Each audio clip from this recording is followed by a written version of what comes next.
So gets called, turn, board gets even worse for him, 4 to a straight, 2 flush draws out there.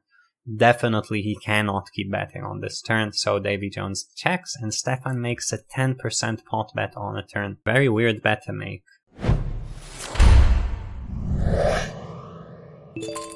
Hey everyone, this is Uri for Guerrilla Poker. Today I'm gonna bring you guys another high stakes hand history review. I wanted to, before diving into the hands, explain a little bit, maybe this is obvious, but why am I taking the time to look at and break down these hands? Why are these hands important? It's kind of a combination of two things. First thing you need to understand, I'm not sure this is clear to everyone watching, but the guys playing high stakes cash games are the best in the world at cash games, not the guys you see on TV, high stakes poker shows, live at the bike, etc. Even if those guys often play for more money, the highest level players are playing here. So we are looking at the highest level players in the world at cash games. What often happens is when you look at a high stakes cash game hand, the sentence I've heard a lot is, people playing for $2 and people playing for $10,000 both play similarly. It both seems very hard to understand what the hell is going on in the guy's head and why he's playing like this. But there are big differences, and I think looking at these hands,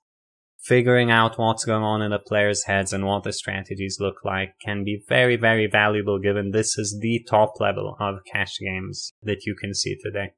So that being said, let's dive into the action. First hand, we have three-handed. Taxi raises to 250. Called by Davy Jones in a big blind. We get a 10-9-4 rainbow board.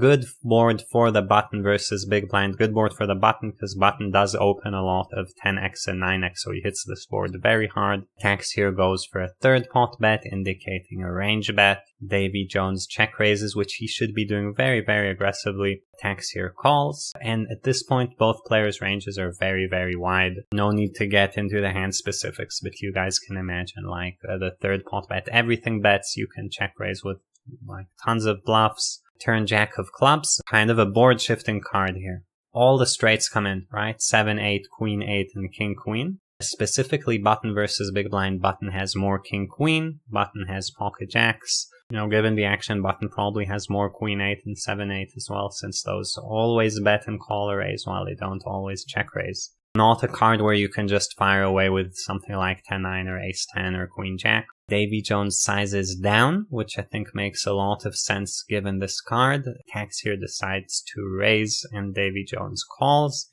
And this is one of those spots where I always say, what about bluffs? Because a lot of guys will, play raise with value, call or fold with everything else and not really consider bluffing.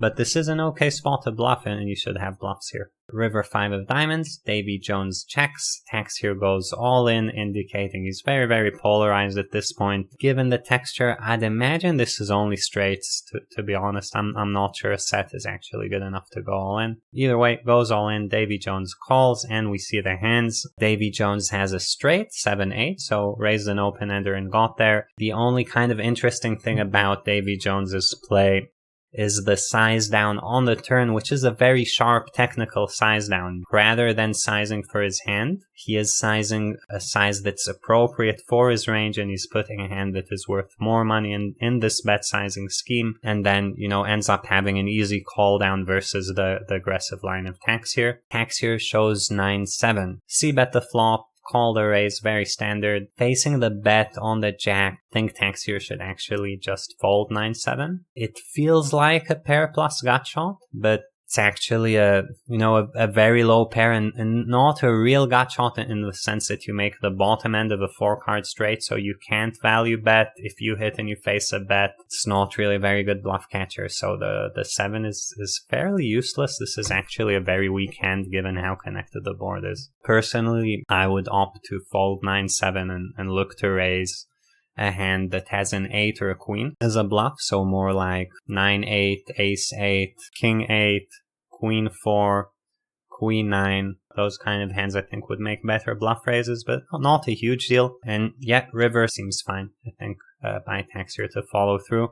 realizing that, you know, pair of nines does not have any showdown value given how the hand was played, or very, very little showdown value. Overall, Tex here kind of shows, you know, maybe he's hugely overbluffing, I don't know, but definitely is capable of coming up with non-intuitive and creative bluffs. If I play against him in the future, I'm gonna give him credit for actually knowing how to bluff in these kind of spots. Second hand, we have Davy Jones again playing Stefan. Stefan I've covered in a bunch of videos, crushing the heads-up challenges lately. Probably very, very strong heads-up player these days given his results. I have played him just a little bit, but I think it was over a year ago and not very high volume. Nothing too special happened. I think he stacked me once, but either way. So Davy Jones raises, Stefan 3-bets, Davy Jones 4-bets. You guys can see the 4-bet sizing BVB, and BVB is actually one of those spots where you can use several different 4-bet sizings, like they all make sense. Basically, BVB, the big blind is 3-betting a polarized 3-bet range, so he can have trashy stuff like Queen 7 offsuit. He can have good stuff like 7-6 suited, or, you know, the good bluffs like 6-7 suited. And he can have, of course, his value range. Generally, if the big blind 3-bets a ton of trash, you want to 4-bet small. If he 3-bets a ton of stuff like King Queen offsuit and 6-7 suited, the kind of better hands, you want to 4-bet big. And the GTO strategy in this spot is actually to have a mix of several different sizings, which is crazy. Nobody does that. In practice, if you recognize what kind of hands your opponent is 3-betting, you know, a lot of guys will never 3-bet you with trash. They'll never look at 9-4 suited and 3-bet bluff. So if they never have trash, you don't want to have the small 4-bet, you only have a big 4-bet. Other guys will never 3-bet you with, you know, King Jack, King Queen, Ace Jack. They'll be more polarized. They will have, you know, either trash or something really good. Then you really want the small 4-bet. So just something to keep in mind. Either way, 4-bet gets called. We get 5, 6, 7 two-tone. Davy Jones continues for a small bet. Obviously, very, very bad board for him. I'm not sure that he actually gets to even c-bet this board. It looks absolutely terrible for him. I haven't checked. I wouldn't be surprised if this is a board where he does no betting or like 20% of his range bets or something like that. And tons of checking. You know, you have Ace King, Ace Queen, lots of broadways it missed and stuff like that. So gets called. Turn board gets even worse for him. 4 to a straight, 2 flush draws out there. Definitely he cannot keep betting on this turn, so Davy Jones checks and Stefan makes a 10% pot bet on a turn. Very weird bet to make. Generally a 10% bet, if you think about what this bet accomplishes. Imagine the other guy has Ace King. Ace King has 6 outs to a pair, so 12% to improve to a pair. But it's 4 to a straight, there are 2 flush draws, you know, very often you improve to a pair and the pair isn't good. So this kind of bet actually makes a hand like Ace King probably pretty indifferent. So it's actually a very sharp bet size, right? When you're playing a 4-bet pot, Ace King is the most common hand in your opponent's range, and Stefan is making a bet kind of targets Ace King in terms of size.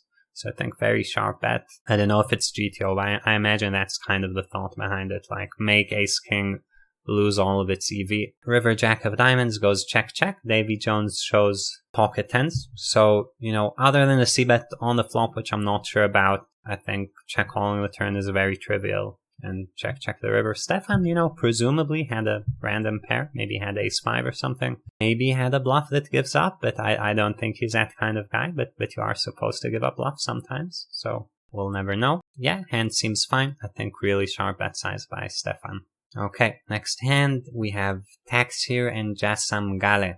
Tax here raises to 250. Jasam Gale goes with the 5x 3-bet, which is a size that you have in the GTO preflop charts that we sell on the Guerrilla Poker website. Check those out if you haven't. Very, very important to have some kind of GTO reference when you're playing poker. I always say this is the low-hanging fruit in poker. The cheapest, easiest way to spend time to improve your win rate really, really fast is to know what you're doing preflop. So if you play poker for money, you have to get some GTO chart somewhere and study it a little bit, have it as a reference. You don't need to print it out. You don't need to memorize it. Just know kind of what's going on. I think extremely beneficial. Okay, so in this hand, what you can see is, you know, different from before. The 4-bet here is actually even smaller than the previous 4-bet. And this is definitely another one of those spots where big blind 3-betting range should have some trashy stuff like ace-7 off, king-8 off, like those hands do sometimes 3-bet. So the more of those you have, the more the tiny 4-bet makes sense. The more you 3-bet ace-jack off, king-queen off, suited connectors, the more you want to 4-bet a bit bigger. Of course, being in position, you go a bit smaller either way. But this is an extremely small 4-bet. If Tax here is doing this for a reason, the reason might be that he thinks Jasamgal will not have a range that's built to react to this very well. Reading the hand histories, you might have no clue this is going on, but these like tiny sizing changes are indicative of a strategy. You know, maybe these guys are just clicking buttons, maybe. But I'm giving them a bit more credit than that because, you know, it does make sense to switch the sizings around a bit. So we get ace-jack-6 two-tone. Whenever you have a 4-bet pot, the big question you want to ask yourself is, did ace-king hit or miss? If ace-king hit, 4-better is crushing it. He's going to win a huge part of the pot. He gets to c-bet as much as he wants, pretty much. So here ace-king did hit. Really, really good board for Tax here. So we see Jasamgal checks. Tax here makes a small bet. You see a min-raise, all in, call. And the hands get turned face up. Tax here has ace-king suited, and Jasamgal has 10-8 of diamonds. So what's going on here in terms of strategy? Tax here's hand, you know, makes a ton of sense in every single way, right? There's nothing strange about 4-bet ace-king, c-bet ace-king, stack off ace-king. It all makes sense. The question you have to ask about Jasamgal's hand is, do you like the min-raise? And do you like calling off the shove? First of all, calling off the shove is a no-brainer in a 4-bet pot at this SPR. You just have too much equity, pretty much, right? It's just a math pot odds question. You can't really fold flush draws. At some point, there's not enough money behind. In terms of the min-raise, this is actually the recommended strategy from solvers. Check raise very aggressively on these kind of boards. I think the main reason is that you don't really have much of a range that's interested in calling. So rather than check call, see what happens, you start putting pressure on your opponent's pocket kings and pocket queens and pocket 10 straight away. In solver land, 4-bet pots, SPR is low, you just go kind of crazy. Whenever you hit anything decent, you tend to see quite aggressive raising. And I think the min raise is a fine size. If you think about this board, you always want to focus in a bit on part of your opponent's range when you're bluffing. Here, I think the part is kings and queens. So yeah, we min raise. Kings and queens will already have a tough decision versus the min raise because we're following through a lot and it's not fun for them. And yeah, had we just gotten called, probably follow through the turn quite a lot. Even if you turn the 10, it doesn't really matter that much because you're not showing down a pair of 10s and winning. So just follow through, hope kings or queens finds a fold. So BVB hand, helmets raises, Jasamgal 3-bets, helmets calls. We get queen 5-6 two-tone. Jasamgal bets 1/3 pot, again indicating that he's probably c-betting extremely aggressively, probably his entire range. And we have just a check call, turn 8 of spades. We have a check call again, river queen of hearts, check, shove, and a call. Jasamgal's hand, you know, fits with the theme of this video. I keep saying, like, how much trash does the guy 3-bet? And here you guys see queen 8 off. So this guy's definitely 3-betting some trash. Queen 8, of course, plays itself. You know, you're in position. You can't check the river to trap or whatever. So yeah, you just bet the nuts. Helmets' hand, you know, 7s has to call pre. It has to call flop. It has to call turn. And it has a bluff-catching decision on the river. It's a little bit of a deceptive bluff-catching decision because when you look at 5, 6, 8, if you're maybe a PLO player and you look at 2 7s, you might be, oh well, I block the straight. But, you know, that's not the way the spot works. In position has very, very few straights, and when he goes bet, shove, he mostly has a queen. So the fact that you have 7s doesn't really interest anyone in this situation. You might as well have had something like pocket deuces. This might be a bit misleading for some guys. So I don't know if Helmet's called because he thought the 7 blocker was particularly good. I definitely don't think it is particularly good. It's an okay call, right? You make these calls sometimes. I wouldn't make this specific call very often. Personally, I rather have a 6 or an 8 or a 5 or an ace or one of those cards in my hand and have 2 7s. But again, these are like small nuances. In this hand, Poker Kluka raises BBB. We get a Jack 7-5 two-tone board. Jack definitely hits the small blinds range a lot. Lots of jacks getting raised. So we have roughly third pot bet, again, close to a range bet. Davy Jones calls. Turn deuce of spades and Poker Kluka fires a 2x pot bet. This is actually something I talk about in the overbetting chapter of the Red Line Philosophy and Practice course on the website, the course that we have about how to improve your red line. I explain why overbets are extremely important, how to size them, when to make them, what hands to make them with, kind of everything you need to know. So if you haven't checked that out, I recommend you do. Poker Kluka evidently has checked out the Redline course. He does know how to overbet. It's a perfect spot for it. You know, on a complete brick, you have lots of hands like ace, jack, queens, kings, aces, maybe king, jack is good enough, I'm not sure. You just want to put in money as fast as possible. When your range allows it, you just shovel tons of money in like that. That's the way modern poker works. So we have 2x pot, river 4 of spades, 75% pot gets called, and Poker Kluka shows up with queen, jack of clubs. This seems kind of crazy. I actually checked this hand because I was curious about it. It felt too thin to me. Now, my ranges have a tiny bit higher rake than 25-50, but I don't think it's a big deal. When you look at the turn, we have 3 sizings, like we said. 2x pot is a real size, but it starts at ace-jack with a tiny bit of king-jack, and no queen-jack. Queen-jack never goes 2x pot on a turn. But, you know, whatever. Let's say you did, and you get the 4 river. This was a street that most confused me. Here, basically, if you got here with ace-jack, you would go 75%. If you got here with king-jack, you would, you know, mostly go 1/3 or 75%. It's close. But if you got here with something like queen-jack suited, going 75% is actually a blunder. It's just too big for your hand. You want to go something smaller like 33%, 50%. So if this feels crazy and too thin to you, not a coincidence, it is too thin, but it's right on the edge. And when we're talking about world-class players, it's fine for them to, you know, miss the threshold for the sizing by one hand category. I think this is a very minor mistake, but still a bit surprising. And you have to ask the question, like, is this an adjustment? Does Poker Kluka look at this board and he's like, you know, Davy Jones is probably like all these busted draws. He's just going to call me down. So I'll just go extra thin. Maybe something like that is going on. Maybe he missed the threshold by a tiny bit. I mean, it's not a tiny bit. It's actually 2 hands. The threshold, like you should start ace-jack. I'm sure he had his reasons for doing this. Okay, so last hand of the video. Nacho raises from the cutoff to 120, and we have Tax here calling from the big blind. King 4-7 rainbow. Fairly good board for cutoff. You know, rainbow disconnected, king on the board, so Tax here checks. Nacho goes for the range bet. We see a check raise and a 3-bet. This is something pretty rare to see. The board seems dry enough. I'm not sure I really like the 3-bet. I think this might be Nacho winging it a bit too much here. Either way, Tax here called. Turn 9 goes check, check. River 6 goes check, check. Tax here has 4 of spades, 3 of spades. In terms of how did he play the hand?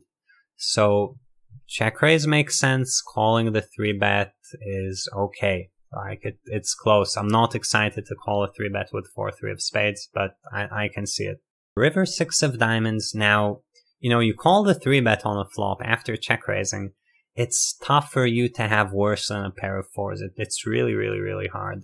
So I would imagine Tax here should start bluffing with a pair of 4s here. You know, you have to be really focused on the ranges to do this. The run out just came so perfect with a 6. Like, if you had a gut shot or if you had a straight draw, it improved. Really, the 4 should be bluffing. And like you guys can see, even though Nacho was completely full of shit on the flop, he hit the 9. You know, maybe he would have hit the 6 with a different hand. So I think Tax here kind of blundered in his hand. Maybe these guys have some kind of dynamic going on. Once he hit the 9, obviously check down, and he's lucky. Tax here lets him show down for free. He should be facing some type of bet that gives him a tough decision with a pair of 9s on the river. You guys can see, even though the sizings are all over the place, people are, you know, check raising bottom pair, bluff raising third pair, doing all, actually that's all the same guy, but yeah, doing all sorts of crazy stuff, really big bet sizes, really small bet sizes. Each of the things that's going on actually makes sense for the situation, and this is the difference between low stakes and the nosebleeds.